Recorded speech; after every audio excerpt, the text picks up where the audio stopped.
Welcome to our channel. Today we're going to talk about a developing story that has shaken South Asia's geopolitics, the growing military tensions between Afghanistan and Pakistan. Recently, Pakistan's Air Force carried out airstrikes on Afghanistan's capital, and in response, the Afghan National Army has launched direct attacks on Pakistan. This wasn't an assault by a militant faction or a Taliban subgroup. It was an official, organized military retaliation by Afghanistan's army. These clashes are happening along the Durand Line, the disputed border between both nations, a flashpoint that has been controversial since the British era. And today, this story is making headlines all over the world. International media outlets have confirmed that Afghanistan's Taliban-led government has publicly admitted to striking multiple Pakistani border outposts. Reports indicate that Pakistan's earlier airstrikes caused significant damage in Afghanistan, and in retaliation, Afghan forces have killed between 12 to 15 Pakistani soldiers. According to local sources, this counterattack came as a complete surprise. The Pakistani troops stationed along the border had no idea such an assault was coming. Pakistan did fire back, but early reports suggest that Afghanistan suffered minimal losses. The Afghan government is expected to hold a press conference soon to share official details about the incident and the extent of military action taken. One thing, however, is quite evident: Afghanistan has outplayed Pakistan in the media war. Social media is flooded with Afghan users sharing videos allegedly showing Pakistani losses. Now, whether these clips are real or fake is hard to tell, but Afghanistan has clearly taken the lead in shaping the global narrative this time. It's surprising when you consider that Afghanistan has no modern air force or missile defense systems. Their population is also much smaller, around 40 million, compared to Pakistan's 230 million.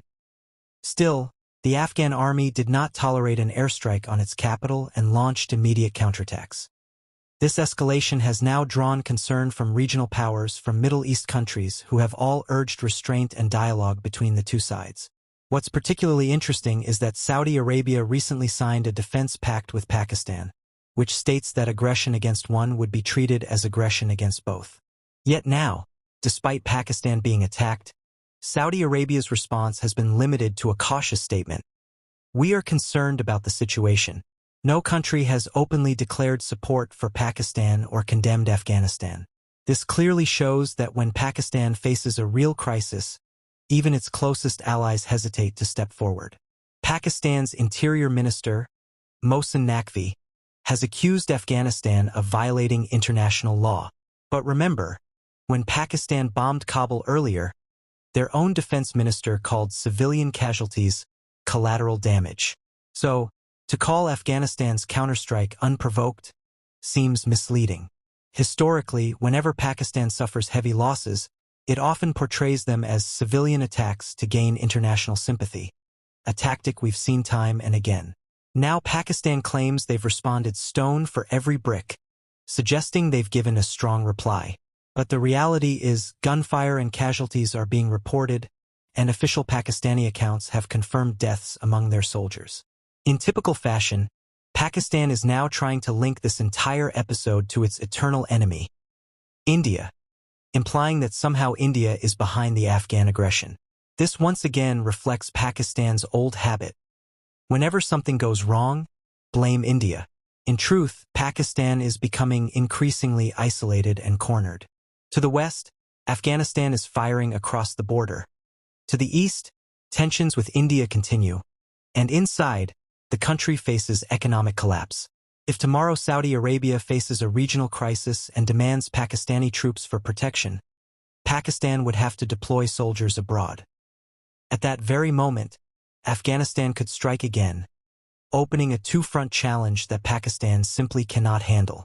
This is why many analysts believe the Saudi-Pakistan Defense Pact may actually turn out to be a strategic blunder for Islamabad.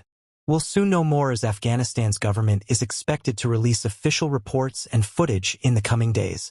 If this breaking analysis helped you understand what's really happening behind the headlines, make sure to like this video, subscribe to Strategic Outlook, and turn on notifications to never miss crucial geopolitical updates. Speech Balloon, share your opinion in the comments on backhand index pointing right Afghanistan-Pakistan clash.